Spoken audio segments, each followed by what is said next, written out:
tenemos al doctor Julio Schilling con nosotros, director de Patria de Martí. Hay un evento muy importante este jueves sobre Martí, precisamente, historiador, escritor, experto en temas cubanos. Julio Schilling, bienvenido a tu casa, es Lourdes Ubieta. Saludos, Lourdes. Un placer de acompañarte y siempre agradecido por esta ayuda que tú nos das. Aquí siempre contigo, Julio, varios temas que quisiera conversar contigo y te voy a invitar nuevamente esta semana para poderlos desarrollar porque tenemos ahora lo del presidente Trump, pero básicamente primer año de gobierno, tu balance, breve balance sobre este primer año de gobierno de gestión de la segunda administración de Trump. Un año extraordinario, o sea, estamos en medio de una transformación tanto en la política doméstica como en el exterior. En la política del país estamos viendo la mayor recorte de impuestos que va a producir precisamente este año, que es cuando entra en vigencia un crecimiento económico que ya se está viendo a un ritmo que no se veía en muchísimas décadas. La inflación ha bajado indiscutiblemente, pero hay que entender que en un año no puede bajar a la velocidad que todos quisiéramos. La política de reindustrialización por medios de los aranceles es para traer trabajo que paga a los Estados Unidos. Es también una cuestión de seguridad nacional, el controlar la inmigración para que sea una inmigración legal. Los Estados Unidos está a favor de la inmigración legal, pero lo que no puede permitir, precisamente para mantener la entrada abierta a los que quieren venir a vivir en los Estados Unidos y los que sufren persecución política, es un sistema ordenado. Sin eso está el caos y por eso alguna de las críticas de que si se ha ido en exceso, bueno, fue en parte por el abuso de los 4 años previos. En política extranjera estamos viendo una reorganización mirando hacia América Latina, buscando revertir y enfrentar el socialismo continental, algo que en el sentido doméstico se ha hecho a nivel cultural, el marxismo cultural y sus programaciones se han echado abajo. En los Estados Unidos, empresas también han seguido ese paso. Ya no vemos las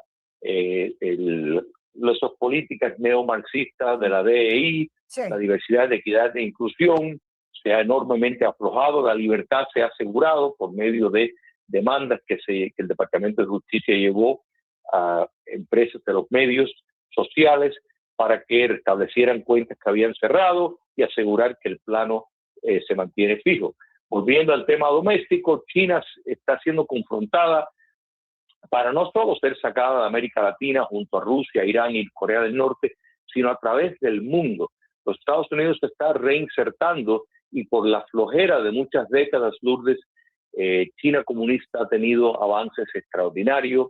En el Medio Oriente tenemos a la vista espacios de paz como nunca se había visto, precisamente porque el balance que el obamismo le dio al islamismo chiita de la dictadura de los ayatolás se ha ajustado. Vemos convenios de paz con estados musulmanes más moderados como Egipto, Qatar, Arabia Saudita. Esto es bueno porque los Estados Unidos ha puesto como pieza angular que se tiene que reconocer al Estado de Israel y es el mejor aliado que Israel ha tenido en la Casa Blanca. Ucrania no ha sido abandonada como muchos predicaron que iban a hacer, todo lo contrario. Putin ha tratado por todos los medios y los Estados Unidos, bajo el liderazgo de Donald Trump, ha incrementado incluso las armas sofisticadas a Ucrania para que se pueda seguir manteniendo un país soberano. O sea, en todos los frentes estamos viendo una política y lo que está tratando de conseguir en Latinoamérica con Venezuela como su caso piloto es sin tener tropas de ocupación. Y esto es algo muy diferente a lo que se ha tratado. No es lo que todos quisiéramos, o sea, todos quisiéramos ya un gobierno democrático, pero eso requiere tropas de ocupación. Y hay elecciones a mediados de término este año, Sí. Hay que entender esa parte y de no lograr, de tener una elección que le pueda costar al presidente, pues esto le puede traer un atraso, un impedimento a esta política. Así que si fuera a dar notas, tomando en cuenta que ha pasado un año, que en realidad parece que ha pasado más de un año, le daría A. Ahora, en la causa de la libertad de Cuba y de Venezuela, estamos más cerca con la administración del presidente Trump que cualquier otra administración de los últimos, yo te diría, 25 años, ni con Bush, ni con Obama, ni con la primera presidencia del presidente Trump tampoco hemos estado tan cerca de concretar la libertad. Julio, ese es tu sentir también. Yo lo veo así, es mi opinión, no sé cómo lo ves tú. No, concuerdo contigo, porque el lazo entre el narcotráfico y el socialismo continental, dirigido desde La Habana, al fin hay un gobierno estadounidense que claramente lo ve y lo pronuncia. O sea, Bush padre estaba en los preparativos para presentar cargos contra Raúl Castro. El presidente Clinton desarmó esa programación. O sea, entonces ahí quedó eso. Ahora estamos viendo el establecer ese claro vínculo. Es una relación que tiene una fusión y la protección del socialismo continental. Y esto es muy importante porque le permite a los Estados Unidos atacar esas bases del socialismo representado por las milicias del narcotráfico, que en efecto eso es lo que son. Fíjate que lo hemos visto involucrado hasta en el trata de personas, y esto es una política completamente diferente. En caso Cuba comunista está viendo, y la colonia venezolana también, cómo el factor del petróleo venezolano está siendo limitado severamente. Básicamente le ha dicho, o sea, cuando hemos visto una posición como esa, que no va a entrar más petróleo. Y pese a la posición de México de querer suplantar esa diferencia que Venezuela no le está mandando, ya han habido advertencias a México en cuanto a su participación en el narcotráfico, de las bases de producción de drogas que México tiene bajo el amparo indirecto de instituciones gubernamentales en México. Y los Estados Unidos ya le ha advertido a la presidenta Sheinbaum que los Estados Unidos tienen el derecho de, amparado por la categorización de grupos de terroristas por estos carteles de la droga, que repito, son milicias del socialismo que pueden ser destruidas. Entonces, y sería una acción perfectamente legal de acuerdo a las leyes estadounidenses. Entonces, todo esto es una política agresiva para revertir el socialismo. Hemos visto, por ejemplo, a Petro en Colombia de ir a básicamente llamar otra vez a la lucha contra los Estados Unidos, diciendo que hay que defender la tierra, a decir que básicamente, bueno, que Maduro la verdad que no le caía muy bien. Así que esto no ocurre en un vacío, esto no ocurre por nada. Hemos visto un motismo, no estamos viendo manifestaciones organizadas por el poder político en Managua, ni en Colombia, ni en Brasil, que perfectamente ellos están acostumbrados a hacer este tipo de movilizaciones. No lo están haciendo porque están preocupados por esta política de reinsertarse en América Latina. Es algo, Lourdes, que los Estados Unidos nunca debía de haber abandonado. Ese abandono ha sido llenado por China, por Irán, por Rusia, por Corea del Norte, y el narcotráfico ha sido una extensión natural, no solo para financiar las operaciones subversivas, sino para desestabilizar no solo los Estados Unidos.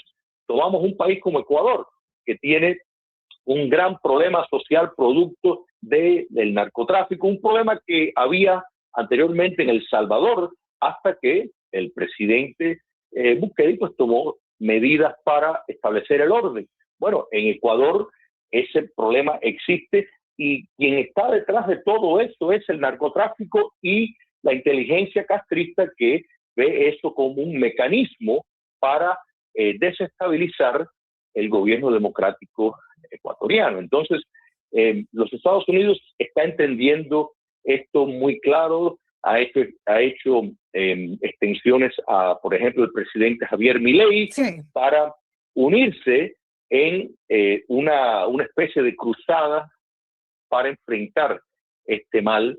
Recordemos que la base de espionaje más grande en el hemisferio occidental, la más grande, está en Argentina gracias a los Kirchner. Entonces, todo eso fue producto de políticas débiles de gobiernos estadounidenses, y a eso es algo del pasado. Estamos conversando con el doctor Julio Schilling, amigos oyentes, historiador. Mira, te quería hacer una pregunta. Ha dicho Díaz-Canel que está dispuesto al diálogo con Estados Unidos, pero sin concesión política. Julio, yo le decía a los oyentes, ese ancianato, ¿tú viste la fotografía de los últimos días de Díaz-Canel junto a Raúl Castro y la nomenclatura criminal del cártel de La Habana? Todos unos sujetos nonagenarios, un ancianato, eso parecía un geriátrico, un hospital geriátrico disfrazados de militares, que todavía tengan el mando y el control de la isla secuestrada, y que todavía tenga el tupé, el papupapa de Miguel Díaz-Canel de decir, disposición al diálogo sí, pero sin concesión política. Pero ¿cómo que sin concesión política? Es que ustedes se van, ustedes se tienen que ir. ¿Qué te dice a ti eso, Julio?